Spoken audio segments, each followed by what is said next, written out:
నమస్కారం డాక్టర్ గారు. నమస్కారం గీతాంజలి. సార్, ఎప్పుడు ఏదో ఒక కంప్లైంట్ వీటి గురించి మాట్లాడదాం. సేమ్ అలాగే మాట్లాడదాం. అయితే ఇవాళ మాట్లాడబోయేది షోల్డర్ పెయిన్. ఎంతగా అంటే భుజాల నొప్పి, ఇలా కూడా చేయెత్తలేకపోతున్నాం. అలా అని పెద్ద పనులు ఏమైనా చేసామా అంటే కాదు. ఇది చాలా మంది హౌస్ వైఫ్లు చెప్పిన మాట. రోజు చేసుకునే పనులే, వంట చేయటం, బట్టలు ఉతకటం, ఏమన్నా పండగలు వస్తే బూజు దులపటం, ఇలా ఇవన్నీ చేసాము. ఏం జరిగిందో తెలీదు. అవన్నీ ఆ రోజు చేసినంత వరకు 2-3 రోజుల వరకు బానే ఉంది. 4వ రోజు నుంచి నొప్పి స్టార్ట్ అయింది. ఇదేమైనా సివియర్ అవుతుందా? ఎందుకు ఇంతలా వచ్చింది? ఈ చిన్న పనికి ఇంత నొప్పి వచ్చేస్తుందా?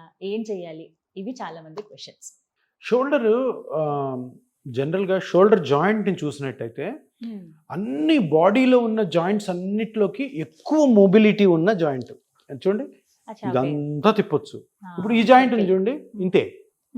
ఈ జాయింట్ లో ఇంత మూమెంట్ కంటే ఎక్కువ లేదు, కొంచెం సైడ్కి వెళ్తుంది. ఇది చూడు, ఇలా ఇలా ఇలా, ఈ పక్కకి, వెనక్కి, పైకి, ఎంత జాయింట్ ఫ్రీ మూమెంట్. ఎందుకు? చేతులతోనే కదా మనం అన్ని పనులు చేసేది. అందుకని దేవుడు దీనికి ఆల్మోస్ట్ లైక్ 180 degrees రొటేషన్ ఇచ్చాడు. 180 degrees రొటేషన్ ఉంటే అదే విధంగా ఇంజరీస్ కూడా అవుతాయి, అంతే కదా. కరెక్ట్. అసలు జాయింట్ మూమెంట్ లేకపోతే అందులో ఇంజరీ ఉండదు. అంత మూమెంట్ ఉందంటే ఇంజరీ ఉంటుంది. ఎన్ని పనులు చేస్తుంటాం. లేడీస్ గురించి అడిగారు. వంట, పైనుంచి ఏమైనా తీయడం, బట్టలు ఆరేయడం, ఓకే, సిలిండర్లు ఎత్తడం, కుక్కర్ ఎత్తడం, ఇటు తిప్పడం, అన్నిటికీ ఇది యూజ్ అవుతుంది. అంటే అందరిలో వస్తుందా? రాదు, కొంతమందిలో వస్తుంది. అంటే అది మన బాడీలో, మన మజిల్స్ లో ఉన్న స్ట్రెంగ్త్ ని బట్టి ఉంటుంది. షోల్డర్ జాయింట్ ఒక సాసర్ లాగా ఒకటి ఉంటుంది బోను, ఒకటి కప్పు లా ఉంటుంది. కప్ అండ్ బాల్ అంటారు, బాల్ అండ్ సాకెట్ అంటారు. ఇది బాల్, ఇది సాకెట్. ఇక్కడ చూడండి, ఇది బాల్, ఇది సాకెట్. సో దీని చుట్టూ ఇప్పుడు ఈ రెండు బోన్స్ మధ్యలో జాయింట్ ఉంది కాబట్టి చుట్టూ మజిల్స్ ఉంటాయి. షోల్డర్ లో మీకు నొప్పి వచ్చిందంటే షోల్డర్ పెయిన్ ని కనుక్కోవడం చాలా ఈజీ. ఎందుకు? రెండు బోన్స్ ఉన్నాయి, బాల్, సాసర్. దీని చుట్టూ మజిల్స్, ముందు 2 మజిల్స్, పైన ఒక మజిల్, వెనకాల 2 మజిల్స్. సింపుల్, ఇంకేముండవు, ఇంతే ఉండేది. మనం ఏదో అనుకుంటే షోల్డర్లు ఏవేమో ఉంటాయి అనుకో. కామన్ మ్యాన్ అండర్స్టాండ్ చేసుకోవాలంటే 2 ఎముకలు, 4 మజిల్స్. వీటిల్లోనే ప్రాబ్లం వస్తుంది. నొప్పి వచ్చిందంటే ఒక 10 రోజుల్లో వచ్చి నొప్పి తగ్గిపోయిందంటే భయపడకండి, వదిలేయండి. 10 రోజుల కంటే ఎక్కువ కానీ నొప్పి షోల్డర్లో వస్తుంది. చెయ్యి ఎత్తలేకపోతున్నారు, ఎత్తి తింటే నొప్పి. సరే, ఎత్తుతుంటే నొప్పి అని కానీ ఆ ఎత్తే పనులు చేయకుండా ఇంతవరకు పనులన్నీ చేసేసుకుంటారు. ఏమవుతుంది? లోపల ఇంజరీ పెరుగుతూ ఉంటుంది. సో షోల్డర్లో ఈ 4 మజిల్స్లో ఏ దానికైనా కానీ చిన్న ఇంజరీ జరిగినా, మనమే చేసే యాక్టివిటీస్లో లేదా కింద పడినా కానీ అది అరిగి, అది దెబ్బతిని, దాని తర్వాత షోల్డర్ మూమెంట్ మనం ఎత్తలేం కదా. చూడండి, పైన ఎత్తుతుంటే నొప్పి వస్తుంది అనుకో, పైన పనులు మనం ఈ చేత్తు చేస్తాం, ఈ చేంజ్ చేయడం. అప్పుడేమొద్ది, షోల్డర్ జాయింట్ కూడా అరిగిపోతుంది. జాయింట్ గ్యాప్ ఉంది, జాయింట్ కూడా అరిగిపోతుంది. సో ఇదంతా సైకిల్ అనమాట. మజిల్ క్రాక్ అయింది, ఆ క్రాక్ వల్ల నొప్పి వస్తుంది, నొప్పి వల్ల మీరు మూమెంట్స్ చేయరు, మూమెంట్స్ చేయకపోవడం వల్ల షోల్డర్ లో ఆర్థరైటిస్ వచ్చి షోల్డర్ జాయింట్ ఎత్తికిపోయి ఫ్రోజన్ షోల్డర్ అంటారు. ఇంతవరకు ఎత్తేవాళ్ళు కొన్ని రోజులకి ఇంత, కొన్ని రోజులకి ఇంత, కొన్ని రోజులకి మొత్తం. ఇది ఫ్రోజన్. ఓకే సార్, ఎంగేజ్ లో ఉన్న వాళ్ళకి వస్తుంది సార్. ఎందుకు అంటే సిస్టమ్ దగ్గర వర్క్ చేసుకునే వాళ్ళు అంటే అంతే, ఇట్లా చేతులు పైకెత్తి ఏం చేస్తారు, జస్ట్ ఇలా ఇలా ఇలా చేస్తూ ఉంటారు వర్క్ అనేది. వాళ్ళల్లో చూస్తాము, కొన్ని ఎక్సర్సైజెస్ చేసే వాళ్ళలో చూస్తాం. అంటే ఇవి తాత్కాలికమైన, అవి శాశ్వతంగా ఉండిపోతాయా? తాత్కాలికము మొదటలో, తర్వాత శాశ్వతంగా అవుతాయి. ఎందుకు? నువ్వు ఆ నొప్పి జరిగినప్పుడు ఫస్ట్ ఆఫ్ ఆల్ కారణం కనుక్కోవాలి, తర్వాత లోపల ఏముందో చూసుకోవాలి, దాన్ని ట్రీట్ చేసుకోవాలి, అది మళ్ళీ రాకుండా చూసుకోవాలి. ఈ 4 జరగలేదనుకో, ఏదో కొన్ని రోజులు తగ్గినట్టు తగ్గుతుంది, టాబ్లెట్లో ఆయింట్మెంటు లేని మసాజులు చేయించుకుంటూ తగ్గినట్టు తగ్గుతుంది, లోపల డ్యామేజ్ పెరుగుతుంది. తర్వాత అది రివర్సిబుల్ డ్యామేజ్ కాస్త ఇర్రివర్సిబుల్ డ్యామేజ్ అయిపోతుంది. మళ్ళీ తర్వాత నువ్వు ఏం చేయలేవు, పెద్ద ఆపరేషన్ పోవాలి. మాకు తెలిసిన వాళ్ళకి మీ సజెషన్ చెప్పండి సార్. ఇలాగే షోల్డర్ పెయిన్ చాలా వస్తుందని అన్నారు. ఇప్పుడు 10 రోజులు దాటిపోయింది, దగ్గర 15 రోజులు అయినట్టుంది, తగ్గట్లేదు ఎంతకైనా సరే. చూస్తే ఒక్కసారి డాక్టర్ దగ్గరికి వెళ్ళగానే ఇది ఇంకా సర్జరీ చేయాల్సిందే, చాలా ఘోరంగా ఉంది పరిస్థితి అని అన్నారు.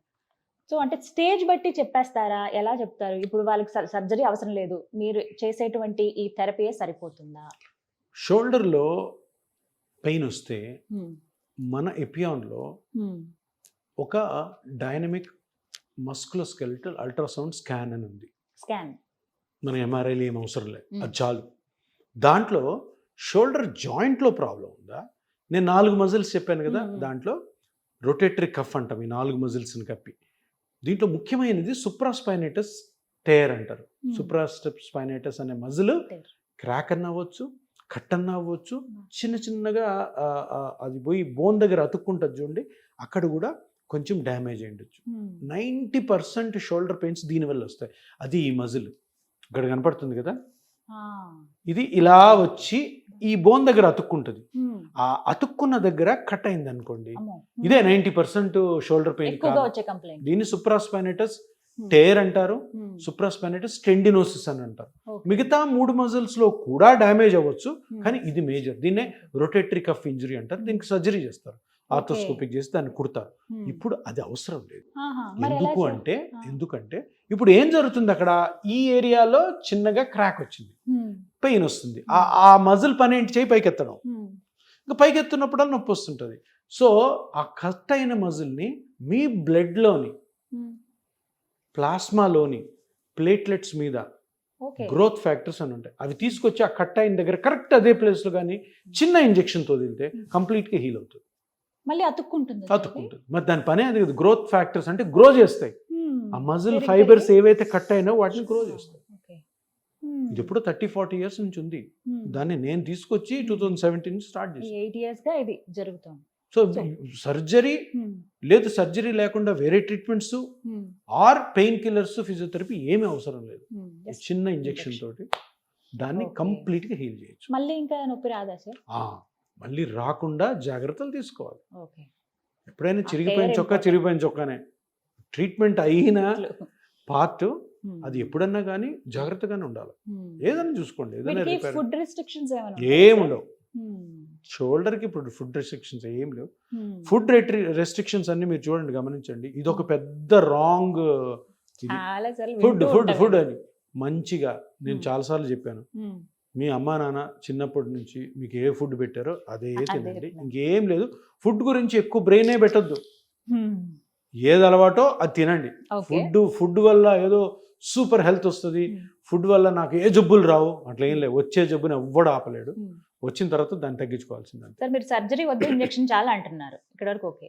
మాకు ఇంజెక్షన్ కూడా లేకుండా తగ్గేటువంటి ఉపాయాలు ఏమైనా ఉన్నాయి? అంటే ఇంజెక్షన్ లేకుండా షోల్డర్ వరకు తీసుకుంటే మైన్యూట్ టేర్స్ ఉన్నాయనుకో, చిన్న చిన్న కట్స్, అవి మనం ఎక్సర్సైజ్ తో ట్రై చేయొచ్చు. ఓకే. కానీ నేను ఒకటి చెప్తాను, ఎప్పుడు చూడండి, బాడీలో మీకు ఒక నొప్పి వచ్చింది, ఆ నొప్పికి ఏదో ఒక కారణం లోపల ఉంటేనే బయటికి నొప్పిలా బయటపడుతుంది. అప్పుడు తప్పకుండా దాన్ని కనుక్కోవాలి. అంతేగాని అది ఏదో నొప్పి వచ్చింది, ఆ నొప్పి వెళ్ళిపోతుంది అని అనుకోకూడదు. సరే, ఒక 3-4 రోజులకో వారానికో వెళ్ళిపోయింది అనుకో, వెల్ అండ్ గుడ్, పట్టించుకోకండి. వారం కంటే ఎక్కువ కానీ అది నొప్పి వస్తుంటే తప్పకుండా కనుక్కోవాలి. అంటే మనమేమనుకుంటాము, ఈ వారంలో ఇన్ కేస్ అది ఆటోమేటిక్గా పోయింది అంటే మీరు అన్నట్టు ఏం అవసరం లేదు, తర్వాత కూడా వస్తుందంటే తప్పకుండా దానికి అంటే ఆ షోల్డర్లో ఏ పార్ట్ అయితే డ్యామేజ్ అయిందో ఆ డ్యామేజ్ని తప్పకుండా ఏదో ఒక చిన్న పద్ధతితోనే బయటపడాలి. ఆపరేషన్ వరకు వెళ్ళాల్సిన అవసరం లేదు. కానీ మేము కొన్ని సొంత వైద్యాలు చేసుకుంటాం సార్, కాపడం పెట్టడం, ఇవన్నీ పెట్టుకోవచ్చు నొప్పి తగ్గడానికి. కానీ లోపల జరుగుతున్న డ్యామేజ్ తగ్గించడానికి కాదు, నొప్పి తగ్గడానికి మాత్రమే. అది మీకు ఉపశమనం, రిలీఫ్ అంటాం చూడు, ఆ రిలీఫ్ కోసం చేసుకోవచ్చు. కానీ నీకు లోపల డ్యామేజ్ లేదే నీకు నొప్పి బయటికి రాదు. నొప్పి బయటికి వచ్చిన తర్వాత, లోపల డ్యామేజ్ ఉన్న తర్వాత, లోపల దాన్ని లోపల ట్రీట్ చేయకపోతే అది పెద్దగా అవుతుంది. కొన్ని ఎక్సర్సైజులు చేసి అలా కూడా షోల్డర్ ఇక్కడ ఇది చాలా ఇంపార్టెంట్. ఇప్పుడు ఏమవుతుంది, చిన్న నొప్పి స్టార్ట్ అవుతుంది, చిన్న టేర్ ఉంటుంది, ఎక్సర్సైజ్ చేయంటారు. ఆ లోపల కనుక్కోకుండా మీరు ఎప్పుడైతే ఎక్సర్సైజ్ స్టార్ట్ చేస్తారో, ఇప్పుడు మీ చుడిదారు లైట్గా చిరిగింది, దాన్ని పట్టుకు లాగామనుకో మొత్తం పోతుంది పెద్దగా. సో ఇల్లాజికల్ అది. మీకు లోపల డ్యామేజ్ అవుతుంది, షోల్డర్లో డ్యామేజ్ అయిందంటే షోల్డర్ జాయింట్లో ఆర్థరైటిస్ అన్నా ఉండాలా, ఈ 4 మజిల్స్లో ఏదైనా టేర్ ఉండాలా. టేర్ని పట్టుకొని ఇంకా లాగామనుకో సివియర్ అవుతుంది కదా. Not at all, it's not good. అంటే అది ట్రీట్ చేసుకుని తర్వాత స్ట్రెంగ్తనింగ్ చేసుకోవాలి, ఎక్సర్సైజ్ చేసుకోవాలి. అంతేగాని మనకి ఏం తెలియకుండా నాకు షోల్డర్ పెయిన్ వచ్చింది, షోల్డర్ ఎక్సర్సైజ్ చేయని మీరు వెళ్ళినా, ఆ డాక్టర్ గారు ఎక్సర్సైజ్ మీకు చేయించినా మీకే నష్టం. ఓకే తెలుసుకోవాలి, కొంచెం జాగ్రత్తగా ఉండాలి ఈ తెలుసుకోవాలి, విషయంలో. తెలుసుకొని జాగ్రత్త పడాలి. అంటే ఈ ప్లాస్మా థెరపీ వచ్చిన తర్వాత రెవల్యూషన్ ఎట్లా వచ్చిందంటే, ఫస్ట్ ఆఫ్ ఆల్ ప్రతి మనిషి అర్థం చేసుకోవాల్సింది అంటే, అరే నాకు ఎందుకు నొప్పి వస్తుంది కనుక్కోవాలి. నేను ముందు ఒక ఎంఆర్ఐ చేసా, ఎక్స్రే తీసా, లేదంటే స్కానింగ్ చేశాను. ఇది ఈ సమాజంలో ఎప్పుడైతే ఇంత అవేర్నెస్ వస్తుందో ట్రీట్మెంట్ సింపుల్ అయిపోతుంది. మీరు ఎవరు నమ్మాల్సిన అవసరం లేదు, మీది మీరే నమ్ముకోండి, డాక్టర్తో మాట్లాడుకోండి. డాక్టర్ చెప్పింది కరెక్ట్ అయినప్పుడు, సార్ అంత పెద్ద ఆపరేషన్ ఎందుకు సార్, చిన్న ఇంజెక్షన్తో చేసుకోవచ్చు కదా అని అడిగినప్పుడు మీకు మంచి రిజల్ట్ అనేది సలహా దొరుకుతుంది, రిజల్ట్ వస్తుంది. సో ఎపియాన్ లో షోల్డర్ కి సంబంధించి రకరకాల ట్రీట్మెంట్స్ అందుబాటులో ఉన్నాయి. First Without operation. స్కానింగ్ తో స్టార్ట్ చేస్తే ఆపరేషన్ తో పని లేకుండా జస్ట్ ఒక ఇంజెక్షన్ తోనే ట్రీట్మెంట్ అనేది ఉంటుంది. Thank you so much sir, నమస్కారం. సో విన్నారు కదా, షోల్డర్ పెయిన్ తో బాధపడుతున్న వాళ్ళకి ఎపియాన్ పెయిన్ మేనేజ్మెంట్ సెంటర్ లో ది బెస్ట్ ట్రీట్మెంట్ అందుబాటులో ఉందండి. వెల్ ఎక్స్పీరియన్స్ డాక్టర్స్ ఉన్నారు, అలాగే పెద్ద పెద్ద ఎక్విప్మెంట్ అంటే అప్డేటెడ్ ఎక్విప్మెంట్ ఇక్కడ అందుబాటులో ఉన్నాయి. సో ఎవరికైతే అవసరం అనుకుంటున్నారో మీరు ఒక్కసారి రండి, డాక్టర్ గారు అపాయింట్మెంట్ తీసుకోండి. ముందుగా నెంబర్ కూడా నేను ప్రొవైడ్ చేస్తాను, కాల్ చేసి మీరు వస్తే కనుక సో డాక్టర్ గారితో మాట్లాడితే ప్రాబ్లం ఏంటనేది ఫస్ట్ తెలుస్తుంది, దాని ద్వారా సొల్యూషన్ కూడా మీకు అందుతుంది. ఇది వాళ్ళ వీడియో. నమస్తే.